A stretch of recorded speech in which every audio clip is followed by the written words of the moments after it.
اعوذ باللہ من الشیطان الرجیم بسم اللہ الرحمن الرحیم۔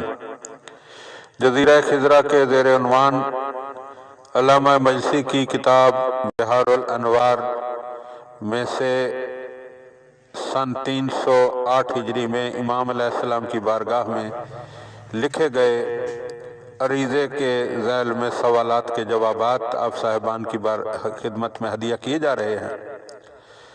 سوال کرنے والے نے سوال کیا کہ حضرت امام جعفر صادق علیہ السلام کے متعلق روایت ہے کہ آپ نے اپنے فرزند حضرت اسماعیل کے کفر لکھ دیا تھا کہ اسماعیل گواہی دیتا ہے کہ اللہ کے سوا کوئی معبود نہیں ہے، کیا ہم لوگوں کے لیے بھی یہ جائز ہے کہ خاک شفا یا کسی دوسری چیز سے کفن پر لکھ دیا کریں؟